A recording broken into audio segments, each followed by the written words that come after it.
Hello, hello, hello, everybody. Good evening, one and all, on this rather bangy, loudy night that I've got going off out here. I've been caught short because I'm trying just to get this shared out correctly. But anyway, we're going to crack on. We've got a really, really busy show. I don't know if people, about 7:45, the draw for the second round of the FA Cup will be going off. And I'm going to keep the show going with myself. If any of you guys want to stay on and watch the draw with me, it's up to you. But any people who want to sit with us and listen to the draw, they can. Let's just go around the room because we've got our guest on tonight. But let's go around the room. Darren, hello, how are you? And how you been doing? I'm all right, mate. I can't see myself on the screen, but I'm all right. Maybe that's for the best, but I'm all good. Yeah, maybe. I don't know. You know what it is? It's for the best because of that wallpaper, mate. That's why. It's like, you know what I mean? Yeah. Anyway, Nigel, how are you and how you been doing? Yeah, busy weekends, Halloween, bonfire, all that stuff, and DJing, and some good football with shock results flying about. So Oh, mate, the FA Cup. We're going to be going straight into that. An amazing weekend for the FA Cup. And although he's not been on this show before, he has done an Under the Floodlights show with me before. And that is Mr. Danny Fenn, a.k.a. the Bowling Poet. How are you doing and how you been, my friend? I'm all good, Gal. Thank you very much. Let's start again. That's me. My hand caught the button. What's going on, Gal? Gaz, Oh, go it's like that, Gaz. Just it's go like that. Yeah, I'm just absolutely useless. But anyway, yeah, how you been doing and how you been keeping, my friend? I'm all good, Gal, and I did tell you I predicted a goal scorer for you. If you Oh, remember. you did. Let me tell the guys what happened. So I was talking to Dan on Friday night, and obviously Dan's a big West Ham man. You'd gather that from the name of what he is, the Bowling Poet. And we will talk about that a bit more later on, Danny. So, Yeah. and he predicted to me that Wood would score, and he told me to put money on it, and like a mug I didn't, would score against West Ham, and he got the first goal, didn't he? And I didn't have a bet on it either. Oh, you didn't. You said No, you. no. But yeah, well, there you are, mate. There you are. Look, we're going to crack straight in tonight, guys, because like I say, it's quite a busy night. We've got quite a lot to cover off, especially with the FA Cup first round. It's been amazing. Obviously, I was at Kettering, Northampton yesterday. Wow, what a result that was! You was at Brackley against Braintree. So look, we're going to crack in. I've got quite a bit of stuff to go through. Let's cover off this year's FA Cup first round. And I'll tell you what, I've got a few bits and bobs to put up there. Let's just start on today's results very quickly, guys.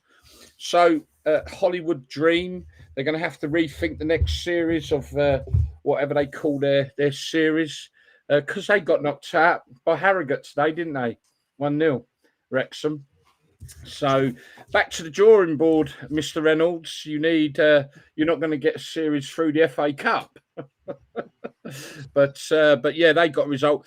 Non-league Curzon Ashton got a bit of a hammering by Mansfield 4-0. Boreham Wood took Leighton Orient to a draw, but Leighton Orient coming out 3-1 on penalties. I think we had, that was it today, wasn't it?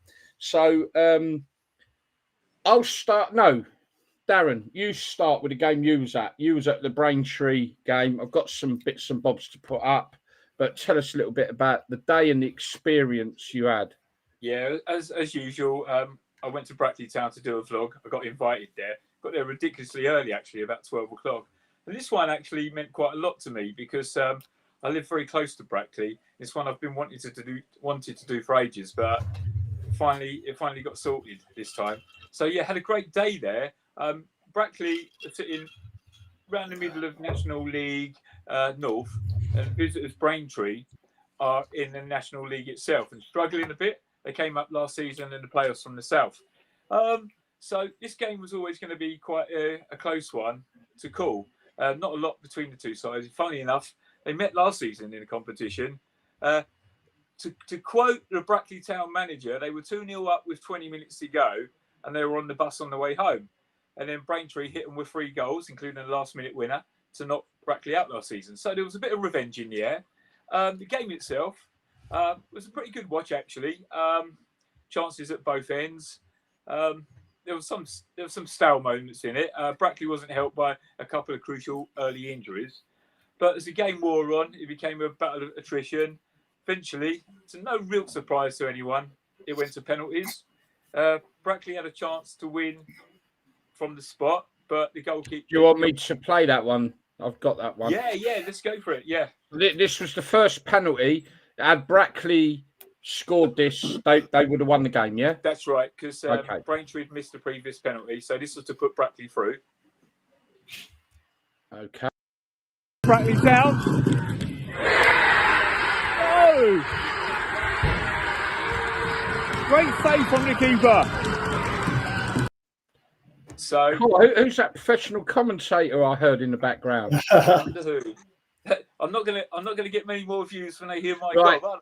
Okay, we'll carry on with the story then. So they missed that. Yeah, so they missed that. Then Braintree had to score to stay in, which they did. So it's sudden death. So Brackley right, okay. then- Win it for Braintree. Incredible. So prior to that penalty, you got a bit carried away there, Gaz. So prior to that penalty, Brackley then missed. So that penalty that you just showed was to win it for Braintree. Was it? And then the goalkeeper saved it.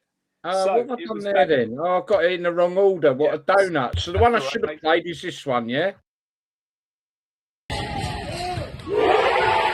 Brackley have done it.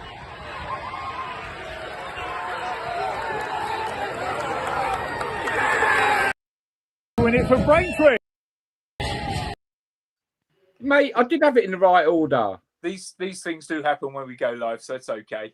Yeah, but it was in the right order. I played the one anyway. Right, so there were the penalties. Anyway, so it was sudden death. Brackley took a penalty. They missed theirs. So the Braintree one that you just showed was to win it, and then they missed it. So it's still sudden death. Taking the same amount of spot kicks. Brackley then took theirs, and then the Braintree player had to score to keep them in it, and that's the one that hit the post and made Brackley through 5-4.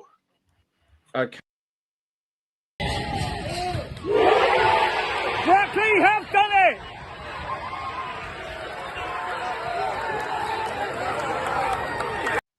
That's brilliant. Guys, I experienced something special yesterday with the Northampton Kettering game, which was the biggest upset of the day, because it was I think they equalled the like the Sutton Coventry one. They equalled it because Kettering are tier 7 with Northampton, so there's 4 tiers between them. So I went something special. So what I wanted to do tonight, guys, we've got Nigel here who's actually played in an FA Cup final.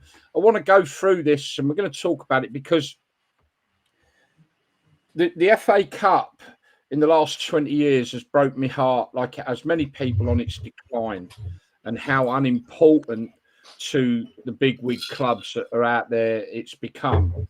And that's for us all to see. What I experienced for the first time, I followed a non-league club this year in the Cup. I've been fortunate enough that they are doing very well in it. And I want to get across what the FA Cup still means, everyone.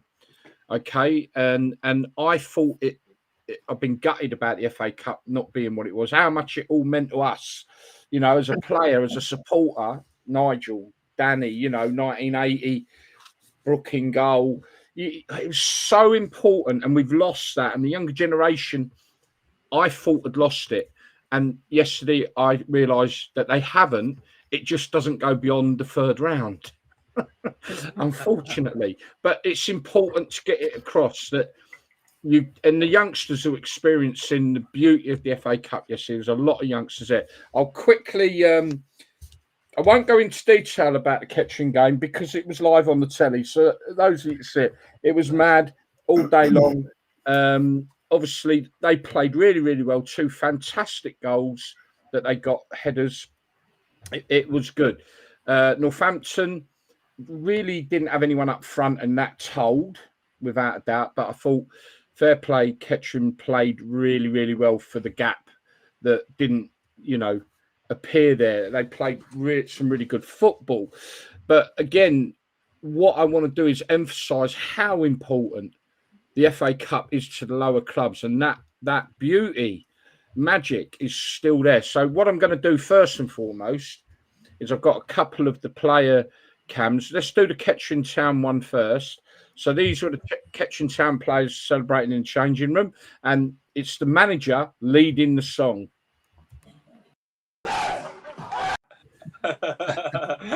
He's a legend, Lavery. Nigel, have you ever come across a manager that gets so excited? He is a bit of a legend, this guy, actually, yeah. He's amazing, He's a good manager, because I tell you what, his substitutions were absolutely on the money.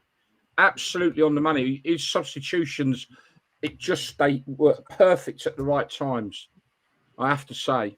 He's a lively one, mate. He's a lively one, Lavery. I met him at the back end of last season when Kettering didn't have a good season. No. I did an interview with him on a vlog, but I also talked quite a lot to him off camera. And he's looked me in the eye and said things are going to change. He didn't know me from Adam.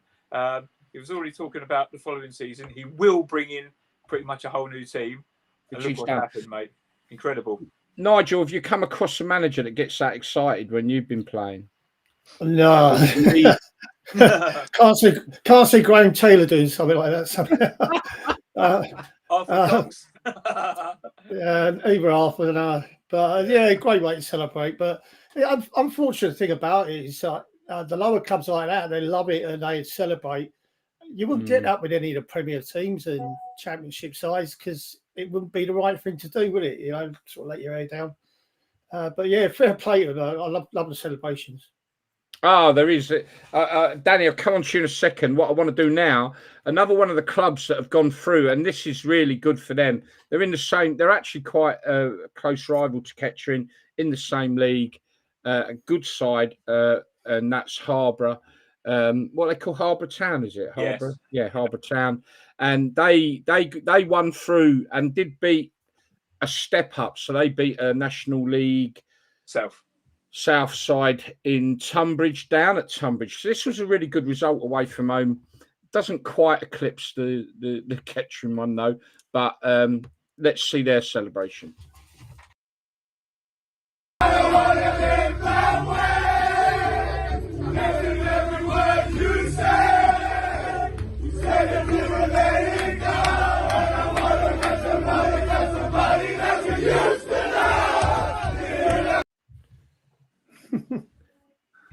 Danny, obviously you're a West Ham supporter, big West Ham supporter. We are going to come on and talk a little bit about West Ham and some of the issues going on there that you can enlighten some of us with. But right now, obviously, from an FA Cup perspective, I'm a fan that has sort of fallen out of love with modern football. So I'm now looking at non-league football and finding it's absolutely fantastic down there. As a West Ham fan, and a West Ham fan who would have experienced an FA Cup win, it is a gutter about the way the FA Cup has gone. But can you see that element now really buzzing down in the lower to non-league areas? Yeah, I live a par 5 away from Dagenham and Redbridge, and they won. So they're another. They've gone through, yeah. Yeah, they went through and they had a good cup run, probably about 12, 15 years ago. Very good cup run. So that Dagenham will be buzzing. But for me as a fan, Gal, I grew up, the FA Cup was everything. More important than the league. More important. European Cup, the FA Cup was every boy's dream. Every boy who's ever kicked a ball, of my age or anyone who's probably 40 plus, whoever kicked a ball, you didn't dream of winning a league, winning European Cup. You dreamed of jogging out at Wembley. That was the boyhood dream of every boy. And for me, that would still be the ultimate dream. And for to follow your team to Wembley is the ultimate. That was the day that cemented my love with West Ham. I was 12 years old, 1980.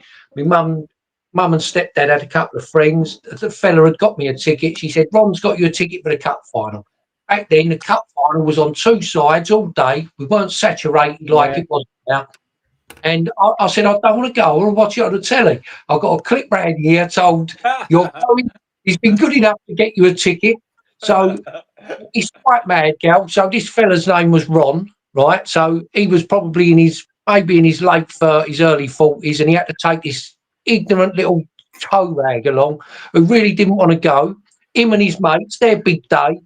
But they took me along. I moaned all the way there, a proper ignorant little sod. But by the time the final whistle, they had me on their shoulders. The old Wembley was bouncing with "We won a cup." Hey, I had it. And I just give this Ron a kiss on his head. I said, "Thank you so much for taking me, Ron." And I could never remember this Ron's last name. I wanted to thank him and let him know I've become friends with some of the heroes he would have been had heroes who become my heroes. I've played on the Upton Park pitch for the staff team. I wanted to track this Ron down. I could not remember his last name. It turned out it was Jones, right, such a common name, but I didn't know. And it was only through someone passing away. I put the post out, and someone got back to me and said, "That's my dad." And I said, "Oh, I want to thank him." And he said, "Sadly, he passed away about 6 months ago." I was so gutted. But the FA Cup, so I owe my whole thing to Ron taking me to the cup final. You know what I mean? And it's things like that, little stories like that is what the FA Cup, and it'll always be for me the ultimate competition. Yeah, and Nigel, you've lived that dream that we all dreamed about, and he's Danny. You're absolutely right. It was every boy's dream who could kick a ball. They would dream of walking out their club at Wembley. Nigel, you did that, and I know we've talked about it before, but you lived that dream, mate. Yeah, it was. I totally agree with what you're saying. I think it was a bigger thing to get to the FA Cup final than it was to win the league. Yeah. And the big thing about it was that you didn't get to Wembley not unless you got to the final in them days. These days, you play the semi-finals there. So, it's like I said, there's been some players better than me, played more games than me, still unlucky enough not to have ever played in a cup final. So even though we lost, that experience that you have will never go. And it's the build up to it as well. Like the whole week before the final, the build up to it's unbelievable. Yeah, unbelievable. And that final, Nigel, as a fan, I was there, and even though we lost, we never left Wembley.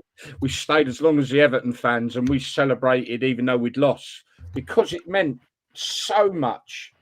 Yeah, when we played in the cup final in 2017 against Man City, and quite frankly, it was an embarrassment. I left. I actually went and got out of the ground about 60 minutes in. And I never dreamed I would do that, but it become that embarrassing.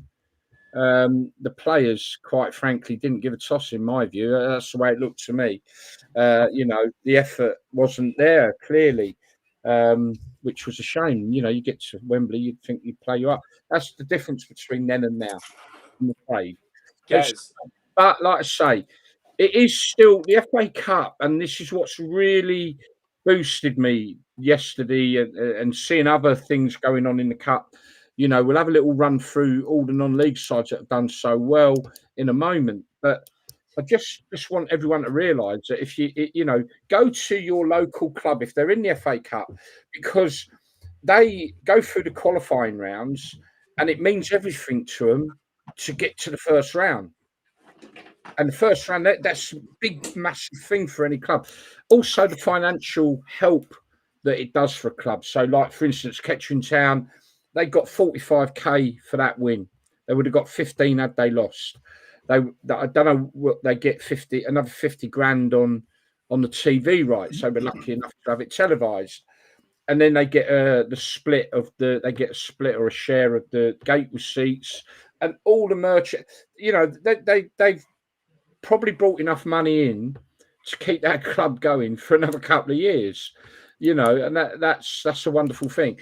But look, let me quickly run through now some of the big results that went on. I mean, Wycombe Wanderers. We're gonna have a bit of fun, chaps, right? So Wycombe Wanderers, they were at home to York City and they won 3-2. So a good showing from York City. However, oh man, this is the funniest thing I've seen in a long time. And fair play to Wycombe for arranging this. At half time, there was a fella there on his stag do, and they arranged with the club that he had to go on the pitch and sing the out of Frozen. Yeah, I think it's that one anyway, and in a dress. I've got the footage. I've got the footage. Here we go.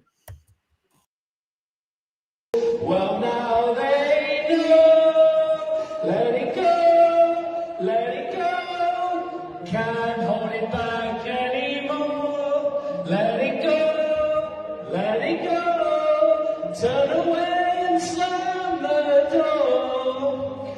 I don't care. That's like karaoke without the words on the old screen. The words up on the screen, and he had the dress on and everything. Yeah, and that was the FA Cup game, York, Wycombe Wanderers.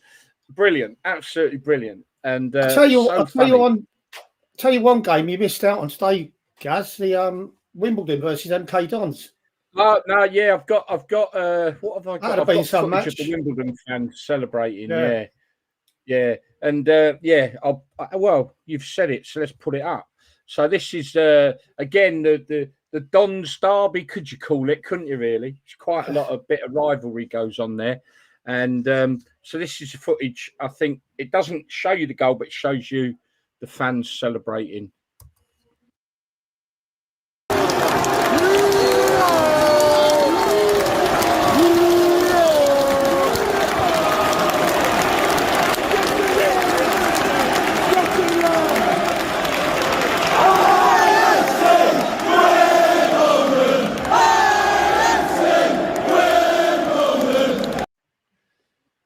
Yeah, so that's the Wimbledon fans celebrating. But the one thing I noticed again, you know, and we're going to talk about the state of the game in a bit, but and part of that will be some views I've got over the ownership models that are going on at the moment. And I think it's something that Wrexham should look at, or Ryan Reynolds. That stadium, it's a magnificent stadium, okay? It holds 32,000 or 30,000, something like that. But what a brilliant stadium.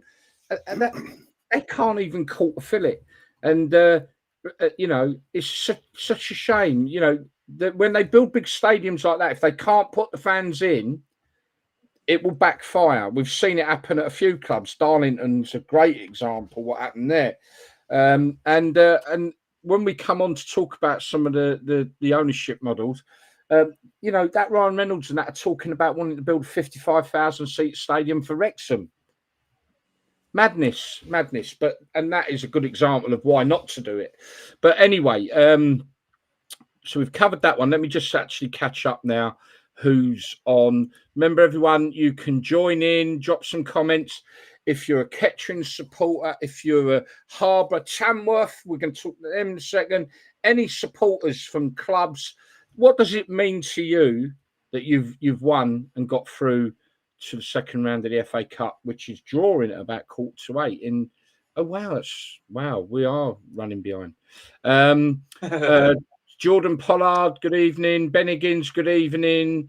I think the semi-finals shouldn't be at Wembley. Nigel, you said it. We say it every time we talk about the Cup. That really did put a nail in the coffin for the Cup, I think. Good evening from Nick Paul. Like I say, people get involved, drop us in. If you're a supporter of any of the teams, if you were there at Northampton yesterday, like I was, how do you feel about what you experienced yesterday? Because me not even being, although you're my local club and I do have a passion for going up there, it was amazing. Truly, truly amazing. Right, okay. Let's move along. But yeah, join in with the chit chat, people. So I'm going to quickly run down the list. I am going to have to speed it up. I didn't realise that was time. But winning games. So yeah, obviously Kettering getting a 2-1 amazing win. Oldham Athletic getting a 2-1 win at Tranmere Rovers. Tranmere Rovers being another club that we're going to be mentioning shortly over ownership. We've mentioned Harbour Town getting a 4-1 win over Tunbridge. We've got Solihull Moors with a 3-0 win over fellow non-league club Maidstone United. Rushall Olympic, they lost to Accrington 2-0. Sorry, there's so many.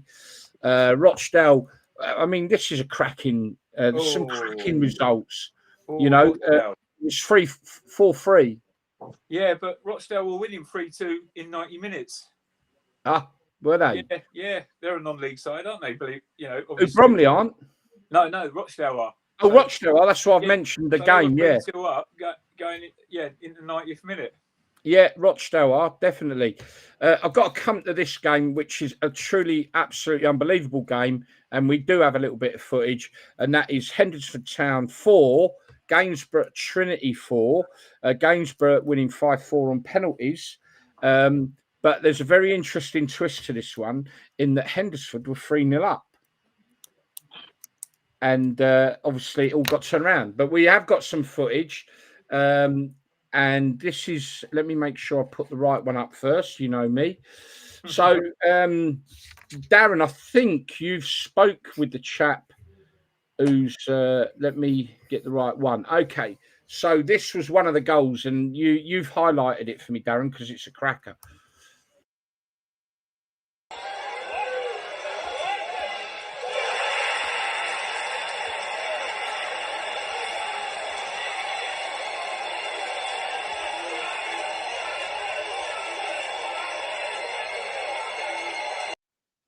The funny thing on that is, one, I wanted to leave it running a bit because I want people to realise what it means to the fans as well. And you can see clearly from that clip there.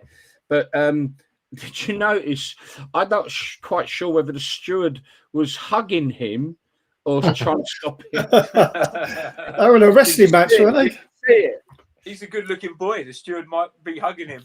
Right, did you see it, both of you? Or do you want to see it again? Yeah. I clocked that. Yeah, it was funny. So, yeah, you know that guy. You've met that guy's dad and that, haven't you? Yeah. His name's Will Lancaster. It was a 90-plus 5-minute equaliser. They were 3-0 down with 20 minutes to go. But, yeah, I met his dad a couple of years ago when I was at a Brackley game, and Will was playing for Bradford Park Avenue on loan from Barnsley. So I kept a close eye on him. And then I was at an Ilkeston Gainsborough Trinity match earlier this season. So I bumped into his dad after the match, had a good old chit chat, and met his son as well. He's a nice lad. So when I saw that he'd scored that belter to keep Gainsborough in the FA Cup, I was proper made up for him. It was it was a good moment. It was a good thing to see. I will just quickly as well on this game again, just see the reaction of the fans. So this was the winning penalty. Third time in a row, another chance to finally seal this FA Cup title. Jordan Helliwell. Heath Hayes end terrace again doing the best to pull him off. Helliwell does score! The most unbelievably dramatic FA Cup tie I have ever witnessed is finally over. Jordan Helliwell side-foots it into the top right-hand corner. Hendersford Town 4, Gainsborough Trinity 5 instead.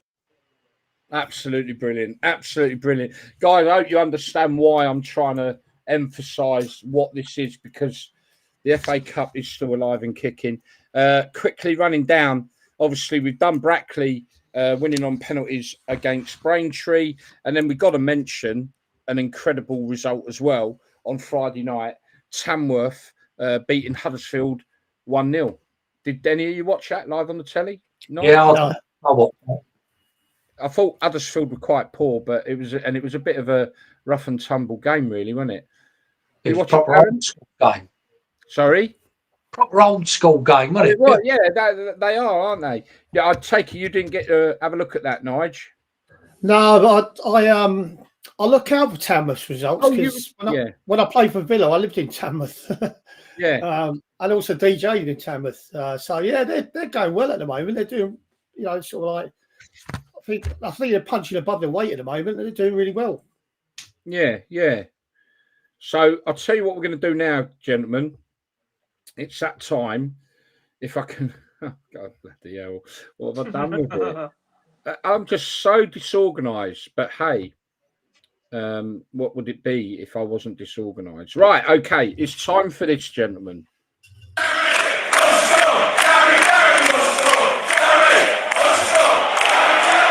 There you go. It's time for Gary Watts' score. So this is where, gentlemen, we're going to pick out a couple of results that stand out for you? Obviously, we've done all the FA Cup ones, so we're not going to touch on any of them.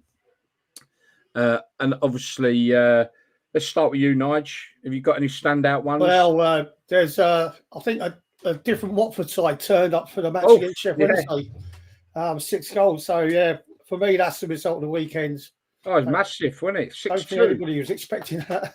No. But there were some shock results in the Prem, weren't there? You know, City losing to Bournemouth. I mean, that's a big result, isn't it? You've got to look at that one and think, wow.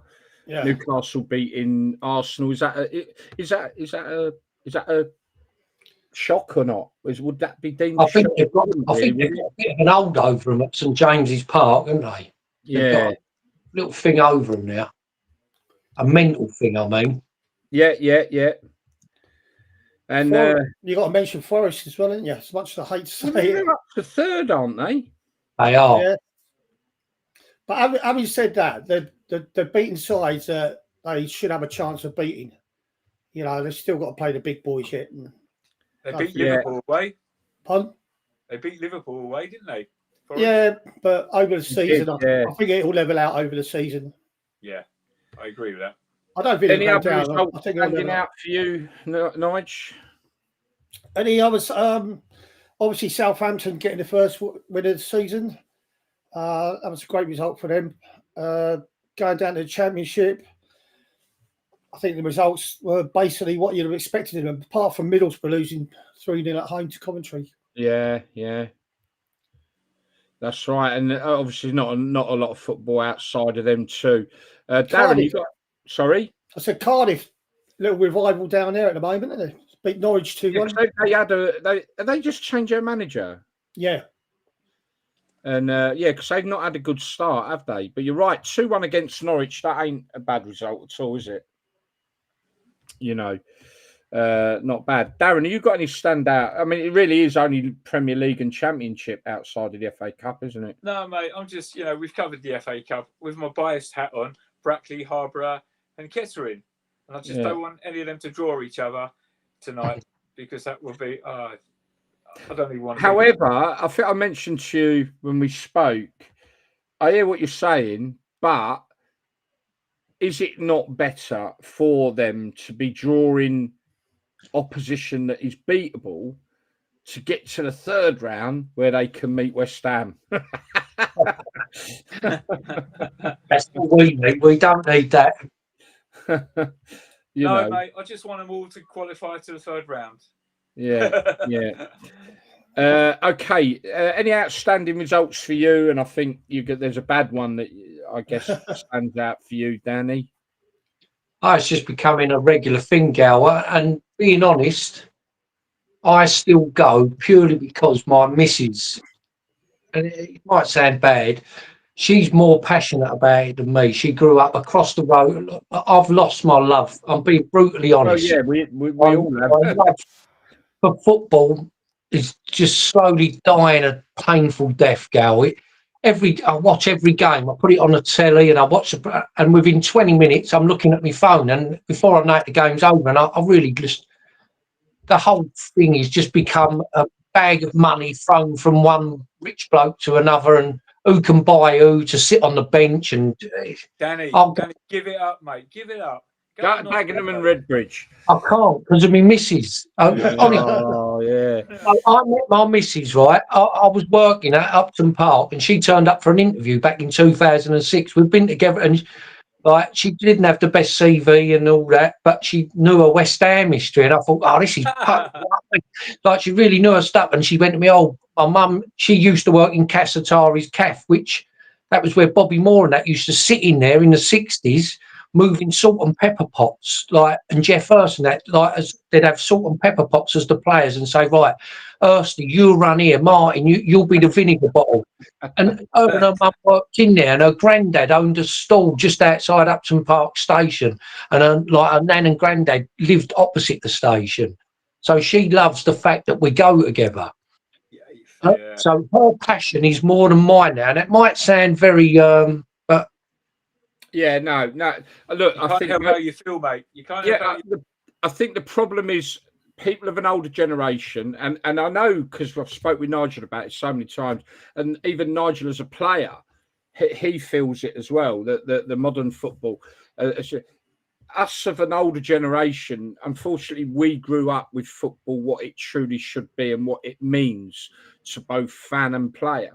So we've all grown up and known what it is to have a community football club, what it is to have players who are not a million miles out to space compared to where you are, because that's what's going on here. They're just, you know, and I think that's the problem. I think, and we are slowly growing out of the love of football at that level, which unfortunately it means you fall out a bit of love with your club. I mean, my club will always be in my heart and on my leg.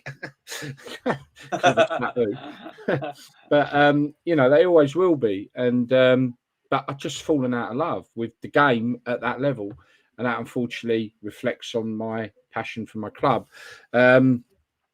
West Ham, they've had some issues this year, haven't they? Over the way the fans have been treated. Just give us some idea what's been going on there, mate. Right, so there's a thing called the concessions fiasco. I don't know if you've heard about it. I'll try and make it as brief as possible. So, for instance, you pass the baton along from granddad to grandson to son to father. It all gets passed along, and that's how you get, generally, most people get passed along their love for a certain team in your area. But so if it just say, for instance, my grandson's now just turned 7. He wants a season ticket. He can have the child price season ticket, which would be about £100. But if he wants to sit where granddad sits, he'd have to pay £800. So they're taking the concessions away. The only way he can buy a concessionary junior ticket, and this goes for pensioners as well, is sitting up in the gods. Now, if you're an old bloke of 65 with dodgy hips, trust me, at Stratford, there's a lot of steps here. Yeah, so, I've been there. No. So my grandson wouldn't be able to sit with me on the concession. So they basically took the concessions away. The only way they've kept it is you can still have a concessionary rate, but you've got to go and sit in the gods. So how could I take my 7-year-old grandson, sit where I sit, and then say, he's only 7, and then say to him, like, go up there and I'll see you in an hour and a half. You can't do that. Or just say, for instance, I had an old granddad and he suddenly said, oh, I'd love to come along again, Dad. I ain't been for years. I say, oh, yeah, I'll get you a season ticket. But if I'll get you the concessionary pensions one, you've got to sit right up the top, granddad. Now, it's been worked out by a thing called Hammers United that these concessions, what they're saving by nicking this back off the fans, off of loyalty, would pay Danny Ings for 1 week. Like 1 week of Danny Ings' wages, they would get, if you get what I mean, from what they're nicking off of us by doing one thing. Just saves 1 week's wages, yeah. So it's just a never ending. They don't want us there. They don't actually, they want the people that generally watch football on Sky Telly that will turn up, go and spend a couple of £100 in a shop, go and buy their crappy burgers and pint. Like you buy 2 burgers, 2 pints in Stratford in the ground, you're looking at about £35. 2 beers and 2 burgers. But that's what they want. They want them people there. Yeah. I'm just going to pop up something here. This leads into a subject I want us to talk about, actually. So this is Watford Woody. When I was a kid and went to games, as kids, we had a chance to meet the team. As the likes of Mr. Nigel Callaghan there, and the rest of the team would come over. My grandson has been to every game this season and not met one player, and this is where it's going wrong, isn't it? I mean, everyone will say, yeah, it's a business now, and that is exactly what the problem is. It is now business. We are just customers. We're no longer fans. We probably don't really make much of an impact into the cost of the running of a club anymore. You know, like you say, the gate receipts probably only pay for a couple of players' wages for the year. In all honesty, the stupid money that they now earn. Just say hello there, Joe Morris, David Morris. I don't know if that's two people or one. No, it's one person. I know him. I do know it's one. Are you, Joe? So look, let me put this to you guys, and let's talk about it. People watching, listening, put your comments on and get involved with this. So I'm going to give you the problem I see with our game at the moment, and a really dangerous thing that I think is going to really rip us apart.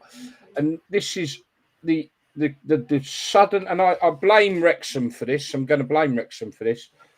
Well, not Wrexham, to be honest. It's not their fault, bless them. But I can see there's a massive trend where the rich and famous will no longer go and buy a rug. I'm going to put it this way.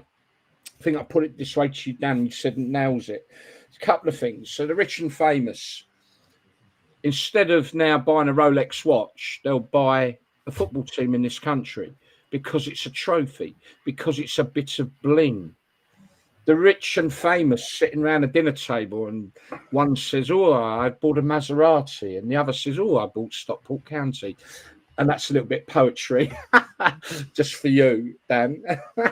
But that's, I'm being serious, and you know, it started anyway. I mean, the foreign investment into the clubs.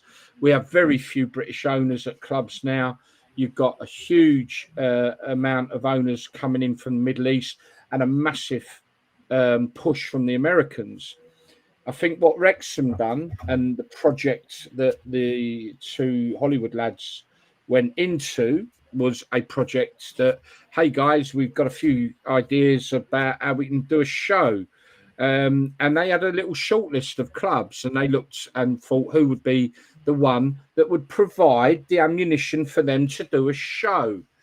And Wrexham got it, and they got it because poor Wrexham is a deprived area, which meant they could make a bit of an impact. Okay, the club has been in the non-league game for far too long. For the club it was, I remember it playing in the Championship or Division 2 as it was then. And that's why they went and got Wrexham. And with it being a Welsh club, gives it slight uniqueness in the English league. So it's a very clever move by them, you know. And fair play, it's done wonders for Wrexham and the club, and I don't take that away from them. But for me, it's opened the door, and this is where now the Americans are like, "Oh my God, yeah, I want to own a British football club."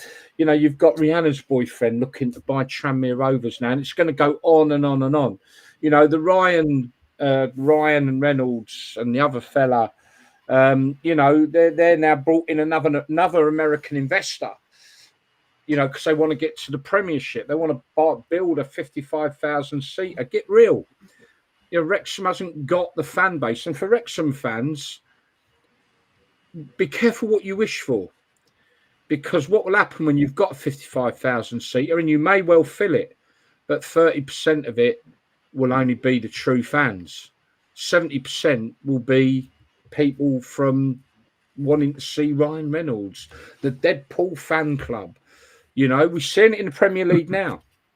You see it at West Ham, the true proper Cockney supporters. They're outnumbered vastly.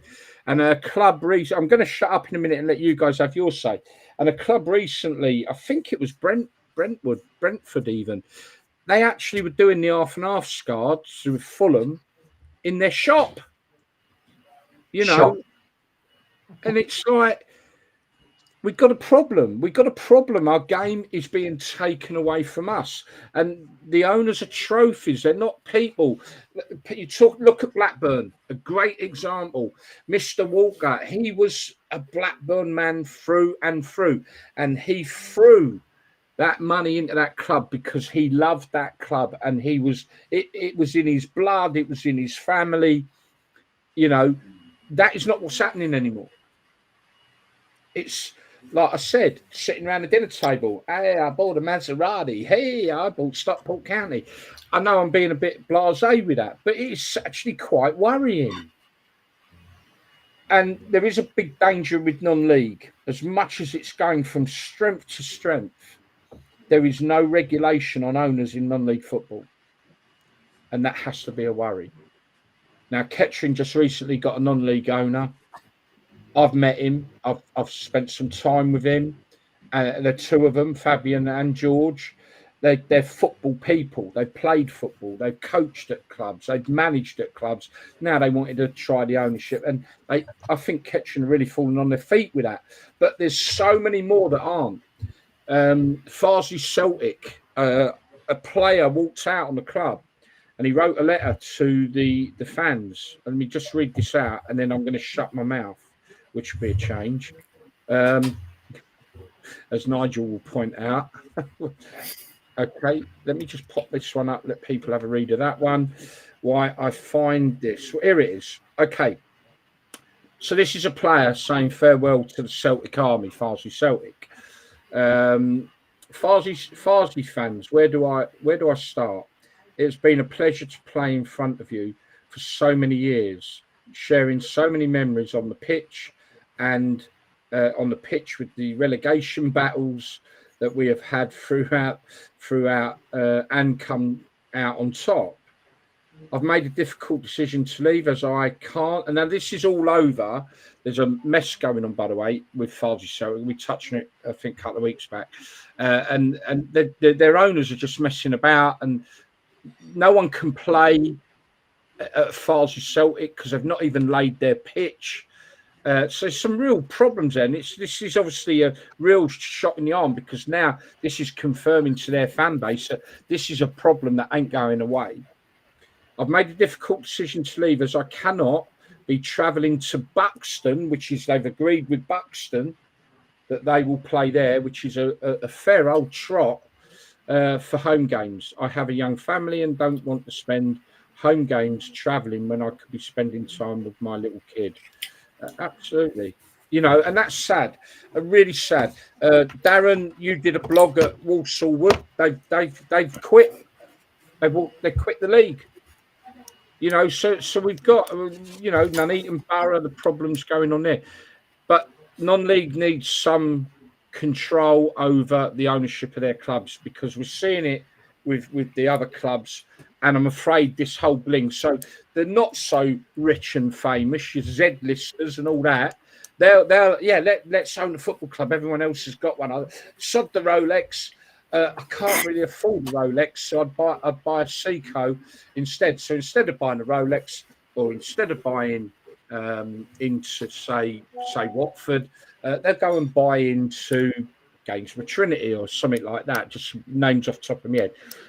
So I think the danger in what I'm saying here is massive throughout the whole pyramid, and something needs to be looked at because we're going to get football's just going to become a little bling toy for the rich and famous, and I don't like it one little bit, I've got to be honest. Anyway, what are your thoughts, gentlemen? Nigel? Well, I know what you're saying, but, you know, sort of, we've already said that football's a business now. It's not about football. It's just become a business. And with businesses, you attract rich people, you know, sort of the likes of you just been talking about. So I think it's gone too far. I don't think we're in a position now where you're going to be able to stop it. You know, it's damage liability, really, and it's something like that. But I think maybe damage limitation. 6 years, 5-6 years ago, it should have been looked at by then. But I think it's too late now. Yeah, and I do hear what you're saying on that, by the way, and in terms of. We all know it's become a business, maybe certainly up in the higher echelons, big business. I think that the worry for me, is, look, we're seeing certain characters buying into football over the last few years and creating what we're seeing. My worry is that with the onset of Hollywood Wrexham going on, they're opening the door for the... Not saying the ownership we've been seeing is the right ownership, but now I think is the worry is that this isn't just an investment, shall we say, that maybe what we've seen in the past companies coming in because it's a business investment. It worries me that these people, this new breed of owner that we're going to start seeing, they're in it because it's a bit of bling, and that makes a big difference to what we've seen to what we're going to see. Because what we've seen is them turning it into a business to make money and an investment. What I think we're going to start seeing now is it's a bit. They don't give two shits about the club, just like they don't give two shits about the Maserati sitting on the drive because they've got too much money. But it's something they can talk about around the dinner table, and that frightens life out of me for our game. And that's the difference between, you're right, the business, but this is bling in my view. But anyone jump in, please. Danny? I was waiting for you, sitting here nodding away. My hope, and what I'll do, everything has its day. Like every dog has its day, and eventually the arse will fall out of it. And I'm being honest, that's what I hope. So all these rich people will go back to buying their Maseratis and their Rolexes. Sky won't want to show it so much. BT Sport won't want to show it so much. And then perhaps we'll all get football back. Maybe not until my grandson's maybe of an age. That is what I hope. It's saturated. Football's saturated. Yeah. Everywhere you look, it's on the telly. I get that. I'm going to throw that back to Nigel, actually, to get his view on the comment, because I think that could happen with the incumbent possibility of a European Super League, and that will split the football. Nigel, what do you think on that? Yeah, I think it will definitely happen at some stage, whether it's in the next few years. I mean, as more money starts flowing into the football clubs, and they get players on higher wages, and they're going up all the time, they're going to need to have a breakaway European League, because the big clubs they'll be buying all the best players, which means like you're never going to get any support. Like Leicester winning the Premier League, that's not going to happen for a long time again. A side like that. So I think that it's been talked about, it got kicked out the door, but it hasn't gone away. I think eventually that'll happen. It's just it'll just be a question of who the big clubs think are the biggest. If you like what I mean. So, do you think normal people will turn on football eventually?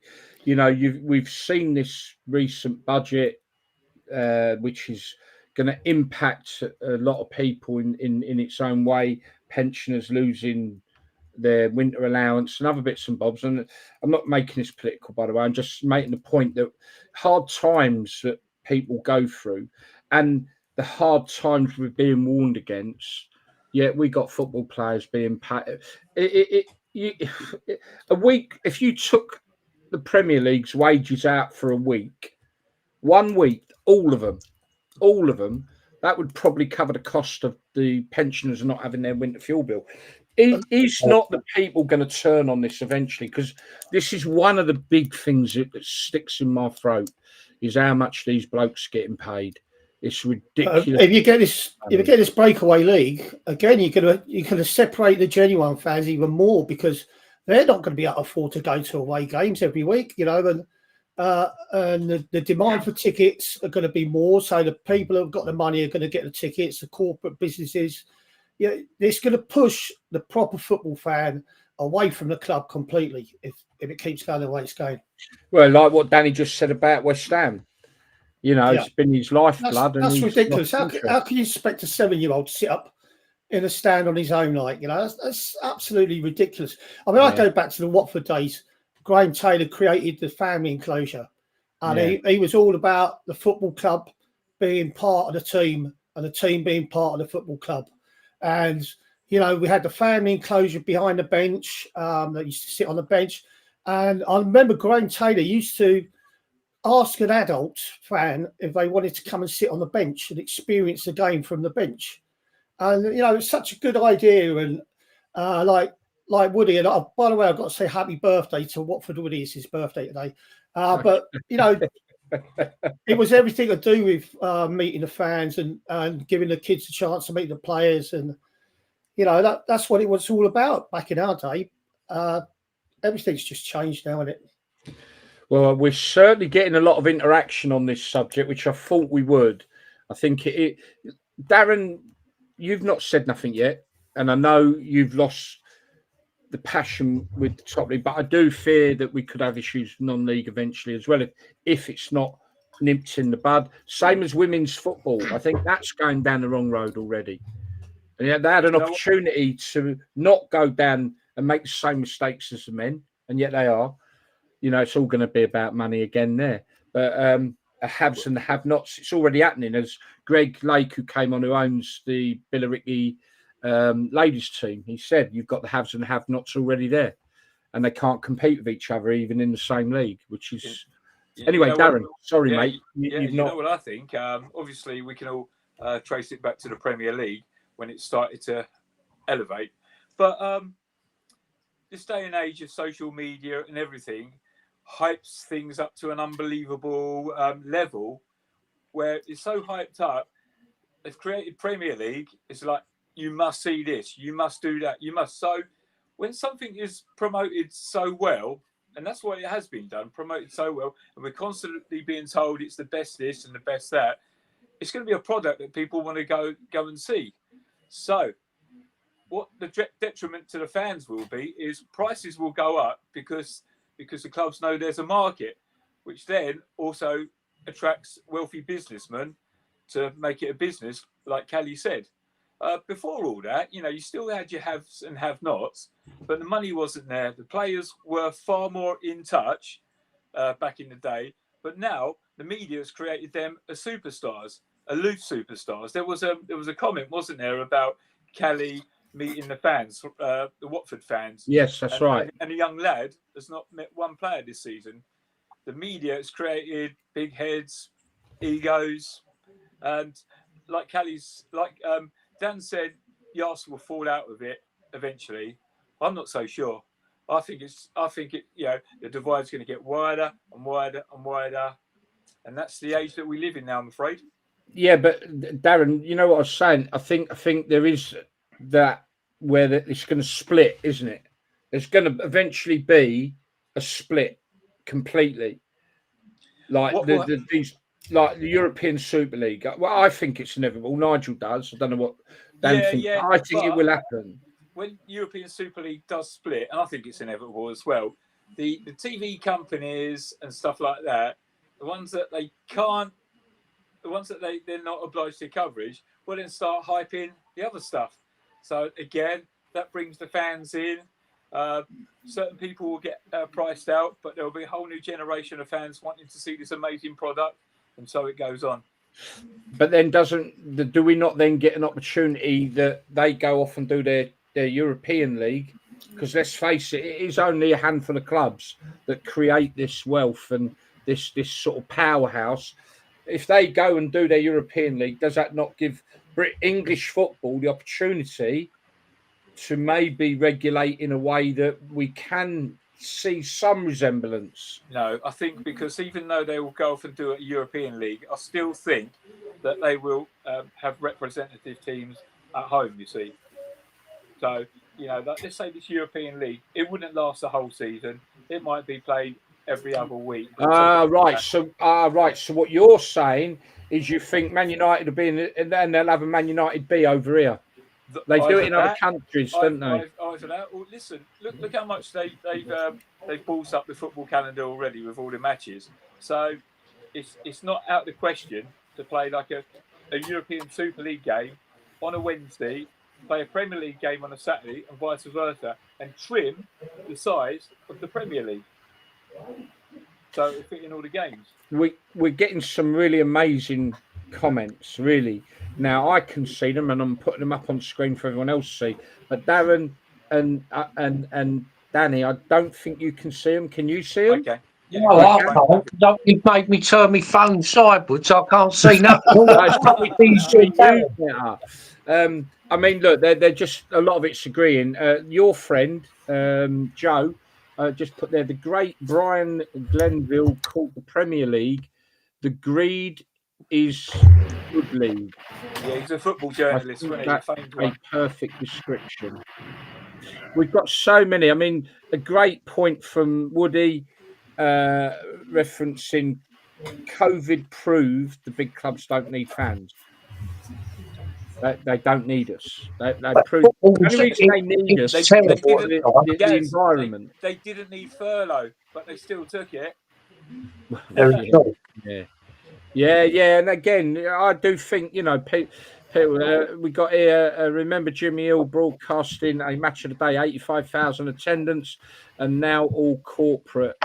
You know, I hear the people in like Talk Sport and places like that, they always go, oh yeah, but they're filling the stadiums, but they're not filling the stadiums with the true supporters.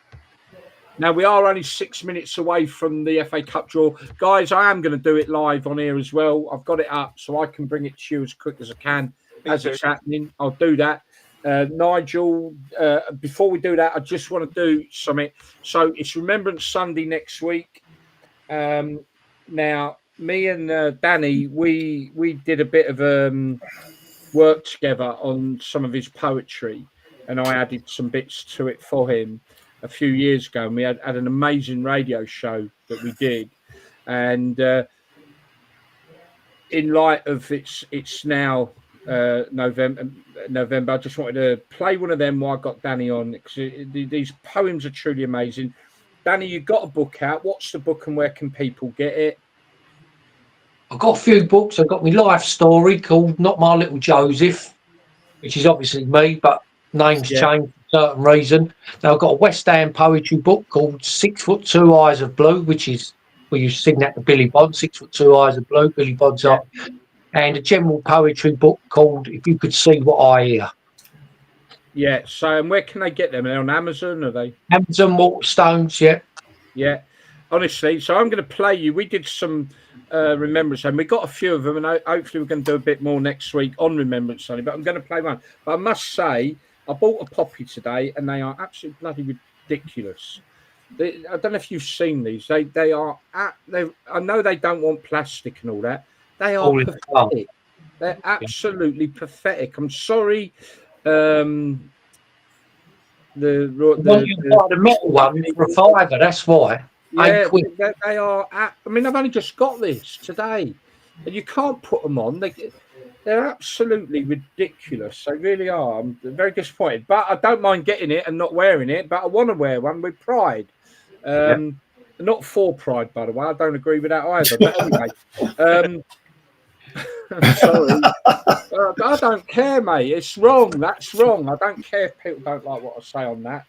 You know, you don't need to mess with poppies. As simple as that. I'm sorry. Anyway, let's get back to this poetry, gentlemen. And we worked together on it, and I brought some of the background sort of noises in for some of the poems, and it works so well. They're so powerful. They truly are. So I'm going to play this one for you. And then Nigel, Darren, tell me what you think, and then we'll try and get some more up for next week. And like I say, Amazon, Waterstones, Danny Fenn, got 3 books out. Definitely worth it. Now I'm trying to find it. Here we go. I'm going to have to play it like this, I'm afraid. But anyway, here we go. Let's make sure it's loud enough. Yep, here we go. With a tear in his eye and a medal on his chest, the old soldier respectfully lowers his head. And as the last post is played, he sadly recalls those referred to as the glorious dead. No longer a boy, but barely a man sent off to fight in a war. And through misty eyes, he looks up to the skies and wonders just what it was for. By land and by sea, sent off to battle, so many who never returned. And as he stands to attention, he can't help but ponder, if ever, a lesson was learned. From trenches and fields, the poppy would grow, where the unknown would eternally lay. Lest we forget that they gave their tomorrow, so each one of us could have a today. So when you see that old man, go shake his hand, tell him it's an honour to be stood by his side, and that every November you won't fail to remember, you'll always wear your poppy with pride.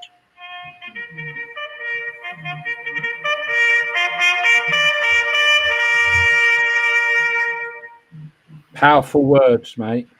Cheers, really deep, powerful words. Fantastic wording. everyone where you pop It was scribbled down on a betting slip, on a William Hill betting slip. I was driving somewhere, and it was just before Poppy Day, and I see this old bloke walking along, and it literally come to me. So I ran in a betting shop, scribbled it down quickly, so I didn't forget it. It just literally come into my head. I think what I'll do, if you don't mind, we've got 3 or 4 of them, haven't we? Different ones, and they're truly amazing. Next Sunday, what I think I might do is get them put up on our platforms so people can listen to them on Remembrance Sunday, if that's okay with you. Of course it is. Now, people, I've got BBC in front of me. You're not going to miss the draw. Don't worry, I'm here. So you ain't going to miss a draw. As soon as it's on, we're away. But Danny, West Ham, you're doing something next week for Remembrance Sunday there, aren't you, as well? Yeah, we're going in the. It's for the fans, by the fans. So we're in a support. It's not the sports club anymore. It's the fan zone. You get quite a lot of people in there. So the DJ's going to shut everyone up about 1:45 before the game. I'm going to read a little verse out, and I'm going to have a few ex-West Ham service people standing up there. I'm going to introduce them and say if anyone wants to come up and show their respect to these gentlemen, read the poem, followed by the last post, followed by a minute's silence. That'll be a lovely little tribute by the fans, for the fans. And then the club will do their one in the ground, obviously, after. That sounds brilliant, Danny. Yeah. Cheers. So Joe Morris, he just put this up. No, brilliant. Can I just? I've also got a football poetry book called Football's Poetic License at Amazon with a reference to West Ham. Come on, you Irons. Lots of poetry floating around West Ham then. Who knew? Who knew they were so talented? Do you know what, Danny? Do you know what? When I played football for Watford, West Ham was probably my favourite team to play against because I used to score against them. Cheers for that. But I got back here, which John Watson called the cheekiest goal he's ever seen. But that was in the cup. Yeah. But the thing I remember most was I was a young lad just getting into the Watford side at the time, and I come up against a hardened left back that was coming towards the end of his career, and I goes by the name of Frank Lampard. Did we have some epic battles? What an introduction for that. Yeah, he on the first match of the day, I went for a ball that was going out. It would have been our throw-in, and I kept it in, and he took me out. I ended up in hospital. So the next game I played, I was out for him, and we used to top each other in them days. You get away with it. But I've had some epic battles, especially down that chicken run. A few players used to end up in the chicken run if they got a bit too loud with obviously Billy Bonds would just put his opposition in there, or we could just grab you, pull you in. They could reach, the fans could literally reach out and grab you. Oh, mate, it's the scariest away day I ever had in my life going there, mate. How I got out alive, I don't bloody know. I can go there now though because I get on quite well with them all now. Yeah. So, I can go there and they're lovely people. I love them bits. Well there anyway, isn't it? Yeah, and I've done quite a bit of charity work with the boys down there now. And we, do you know what? Back in the day, we did Bonzo's charity day, and bless him. I know he's gone now. And Lila, bless her as well. Back in the days, we're going on about the football these days. I mean, everything's perfect. The pitches, the stadiums and everything. Back in our day, you didn't just play the football team, you played the fans and you played the conditions. I mean, you came to the baseball ground when I was at Derby, you didn't have any grass to play on at that place. And places like Millwall, West Ham, they're so intimidating, the fans there, and they're that close to you. So it was a different situation in them days. You played the fans, you played the conditions, and you played the team. Good days. Don't worry, folks. Sorry, just quickly, mate. Just don't worry, guys. I've got it here. Minute the draw starts, we'll be listening in. So don't you worry, people. All right. There's something there, and on what Nigel just said. So you get a lot of people saying now, a lot of these players from the 80s and the 70s wouldn't have survived in today's Premier League. But I answer back, how many of these players from today would have survived back then? when they're not protected by referees. No. The pitches ain't like carpets. When like a tackle was a proper, like could be ABH now. Like you'd have to get your collar felt for some of the tackles that used to go in. They've got bespoke made football boots. The balls are Yeah. like balloons. Yeah. Do you know what? Very The full-backs and the centre-backs had a licence to kick hell out of you for 10 minutes before the referees even had a word with them. So, you know, first 10 minutes of a match, you was expected to get clattered as a forward. But you just got up, you brushed yourself off, and providing you weren't injured, you got up, you took a free kick, and you got on with it. It's different these days. That was the game.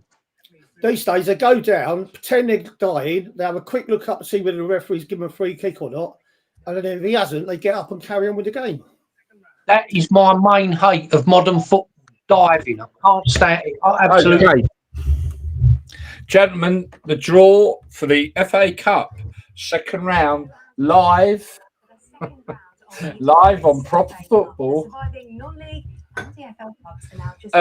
Guys, up to you if you want to stay with this and finish off after, or if you've got things to do and you need to go. I know Nigel, you're on tonight, ain't you? Yeah, I'm on at 9, so I'm okay. I'll stay on for a bit. Yeah, all right, let's see. Be interested to see who some of these sides get. I'm going to put my mic 14 years in there. In 2009, he and they came so very Okay, well, they're not close drawing to yet anyway. Can you hear me okay still? Yeah. Can't see you though, Gal. Oh, dear. Oh, there you Oh, go. we can now. Yeah, we can now. Yeah, cover it up again. Cover it up again. Yeah. Danny, you know you were talking about the 1980 Cup final. Yeah. Yeah, I went to it. I was 9. I got a ticket because my dad's best mate was a linesman. His name was John Biles. So he gave us 3 tickets. He gave us 3 tickets, one for me and one for my dad. And he had a spare one. And I remember spending about an hour outside Wembley, believe it or not, trying to flog a ticket. But I remember the Brooklyn goal and the Willie Young thing, which happened right in front of me. And that was it.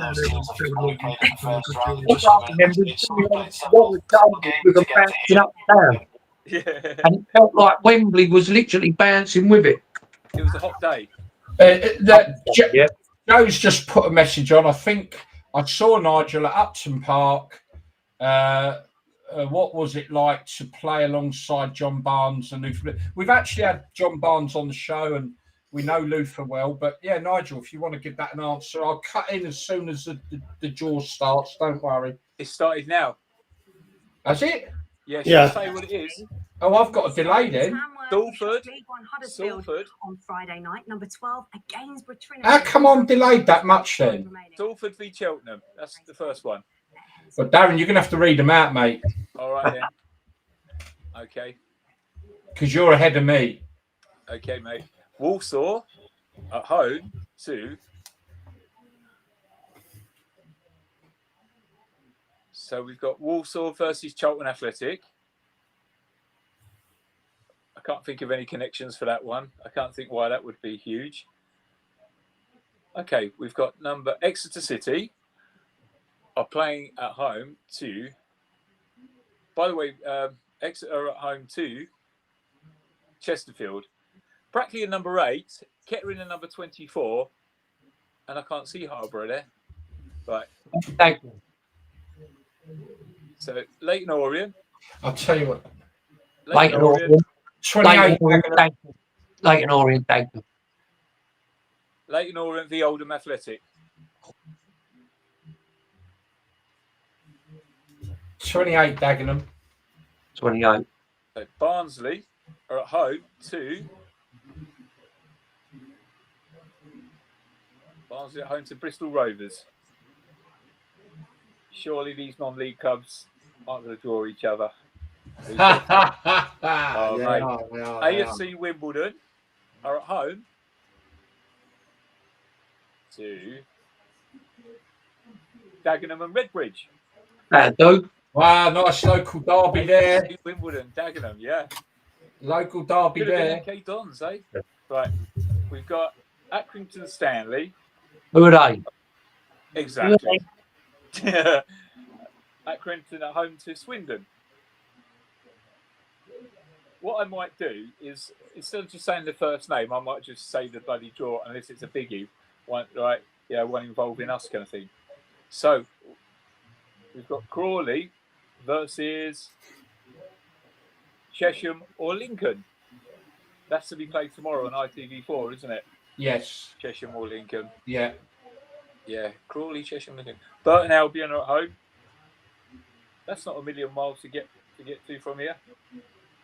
Burton are at home to Tamworth. Whoa, that's a local derby. That's another Burton, derby, Tamworth, mate. That's a close one. I'll tell you, this year's cup's throwing up the derbies, isn't it? Yeah, Burton, Tamworth. There's 2 already. Yeah. Okay. Trip to the seaside for someone. It's Blackpool versus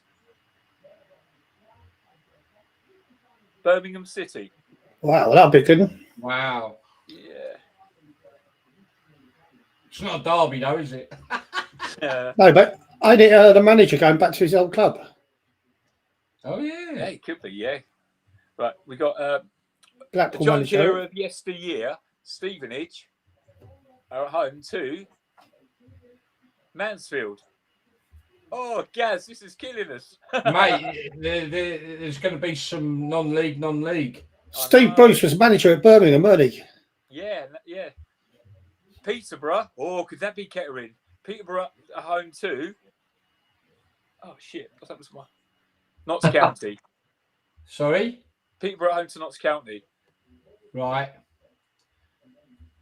Mate, the non-league side's not really getting drawn.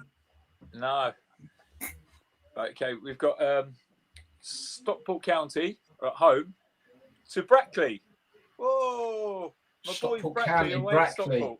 Yeah, Stockport v Brackley. I don't know how they'll feel about that. Wealdstone, who won in the 90th minute, didn't they, today? They had a giant killing. Wealdstone versus Wickham. They're quite close, actually. Yeah, that could be deemed a derby. Yeah, M40, A4.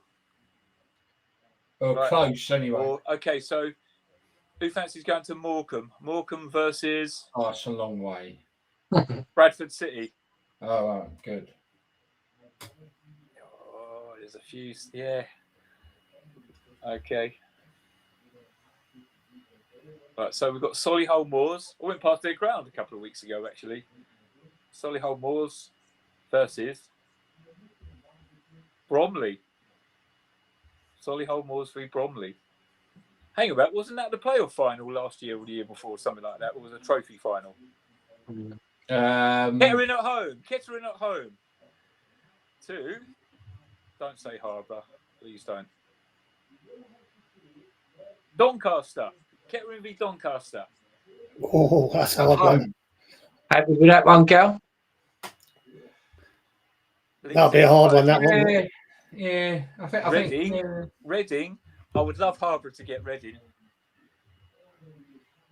Reading versus Harbour. Hey! At Reading. Yeah, at Reading. No, I'd rather that for Kettering because of the money, you know. Yeah, Reading v Harbour. I might go. Harrogate are at home to Gainsborough Trinity. Oh, that's quite close, isn't it? That's right up that way. Yeah. And it's Wigan v Cambridge are the last two left. But it's Cambridge versus Wigan. So basically, Stockport v Brackley for us. We've got Kettering versus Donny. And we've got Reading v Harbour. At home, you know. Do you know what? No more replays, are there, mate? So it'll be decided on the day. No. I think I don't know whether I'd be interested. I'll try and find out how the club feel about it because, like I say, the ground, although they got plans for big improvements, I think it only holds about 2,500. They'll think they can win, mate. Let me tell you. Oh yeah, they will. They will, and then that will be the third round. But we won't get ahead of ourselves. But yeah, I think if they can get the win and go at the third round, then it's a great draw. Yeah, you know. Whereas like with Harbour going to Reading, that would be a nice money one for them. Yeah, I mean Brackley would never say it, but they'd be a bit disappointed with Stockport because they're recently National League side, didn't they? What do you think, Kettering, Doncaster?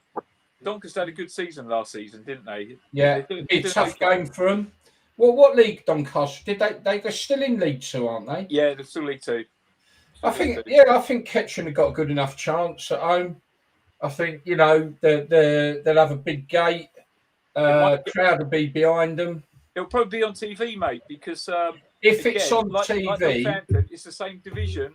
No, Yeah, it's not quite. It's about 2 or 3 divisions. no. If it's, I think hopefully it will, because if it's on TV, then they get good payday out of it, and that's what's important down at that level, Yeah. Wow. I think Burton Tamworth's a good one, isn't it? Yes. Yeah. I went past Burton's ground the other day. It's a tidy little ground, actually. That's a place. That's got Charlie and the Chocolate Factory there, because it's got the big Nestle factory. You got the huge brewery there. That's a good place to go, isn't it? Let's have a look what comments we got rather than just go. Joe, I think I put it up. Joe, I know you're listening, mate, and maybe Danny, mate, send us some of your poems and let's have a look at them. Please, we'll happily, help get some of your poetry out there if you want.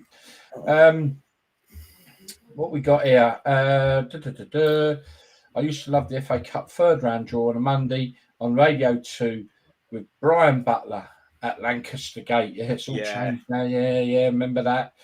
I mean, as players, would you gather round and listen to that draw back then, mate? Oh, yeah. Nice.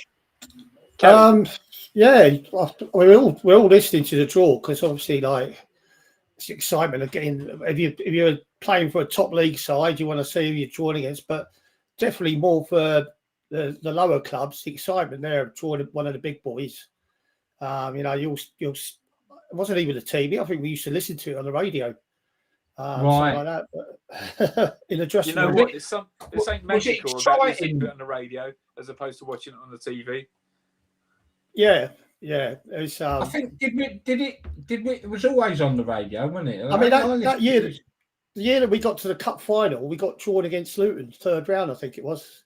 Yeah. Oh, did you? Obviously, that was a massive game for us, a local derby against Luton.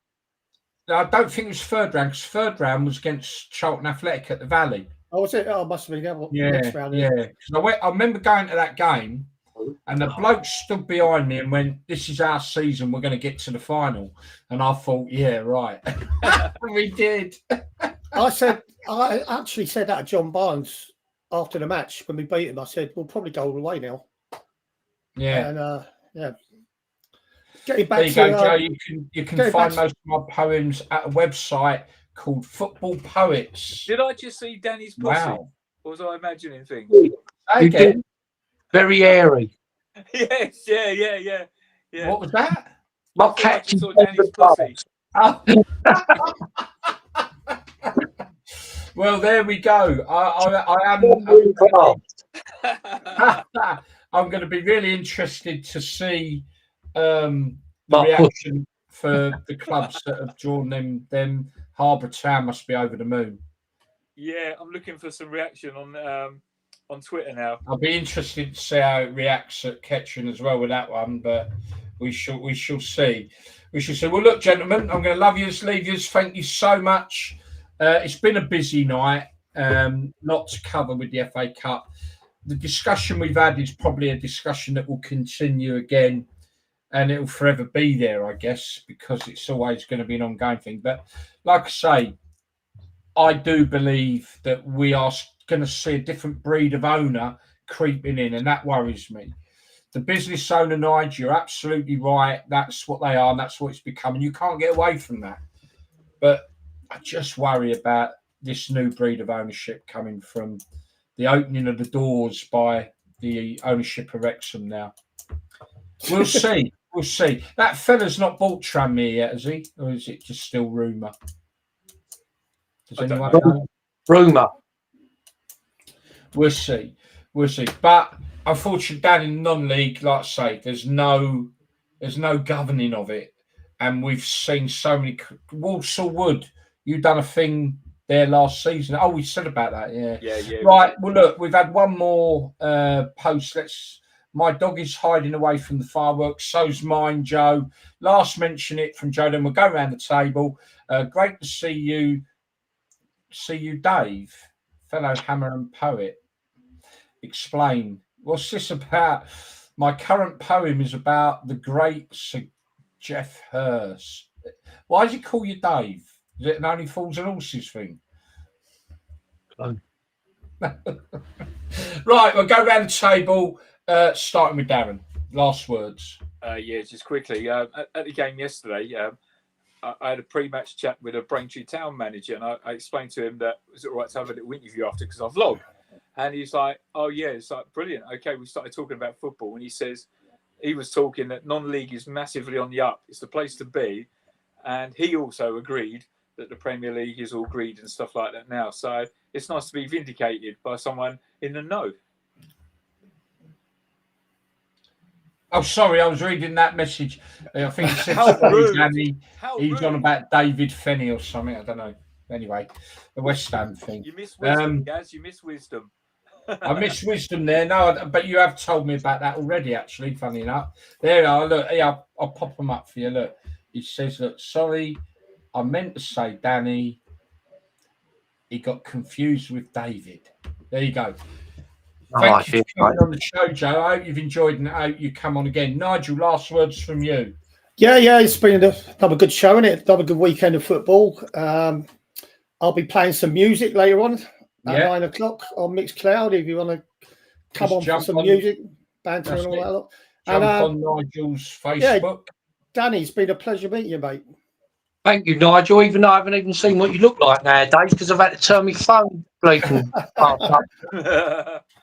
I still can't see you. Where are you there? Yeah, wave at him, mate. He's got the headphones on. Oh, yeah. It's a pleasure. It's an absolute pleasure. Brilliant.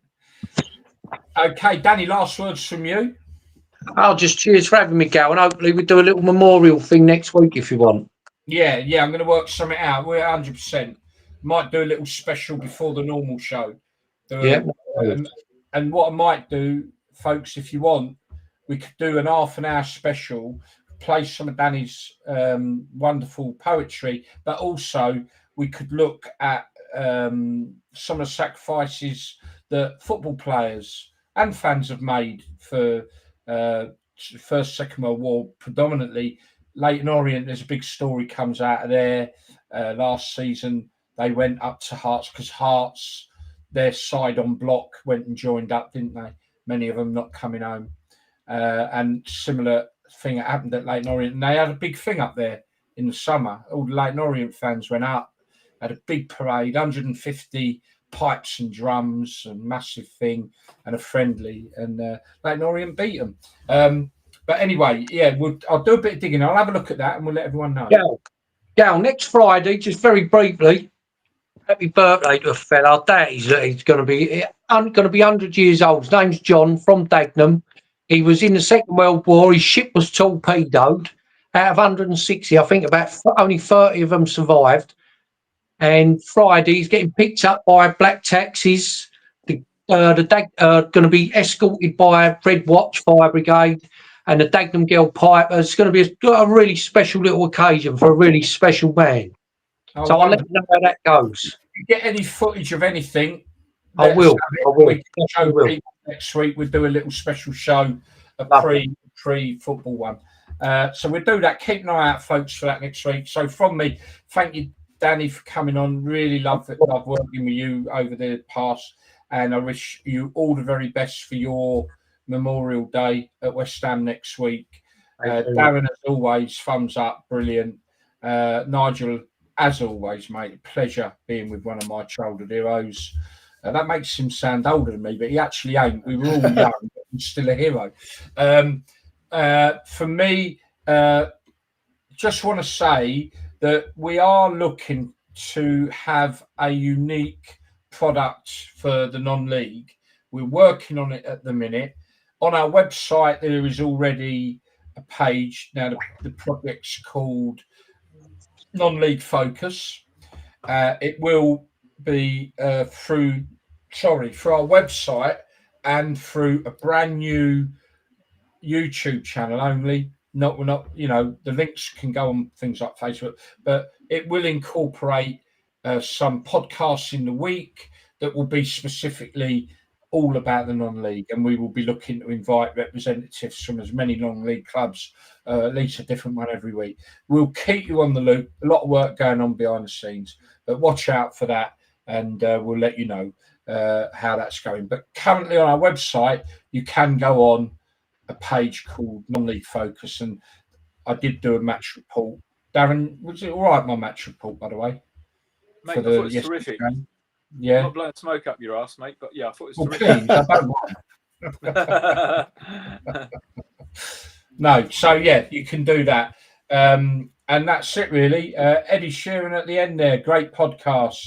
All the best, gentlemen, from Joe. Thank you top for man. joining. Sorry. Eddie's a top man. He's special ex-serving soldier as well. Eddie, top fella. Oh, Eddie. Eddie, please, join us again. We really do try and be as honest and open as we can about our beloved game. But yeah, hope you all enjoyed it. Thank you all for joining in tonight. Been lots of interaction, and that's fantastic. It's not just about us, it's about all of you as well. That's it from me. Have a really safe week.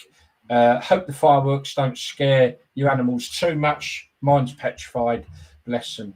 Anyway, Remembrance Sunday next week. Wear your poppy with pride.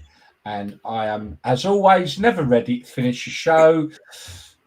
I am now.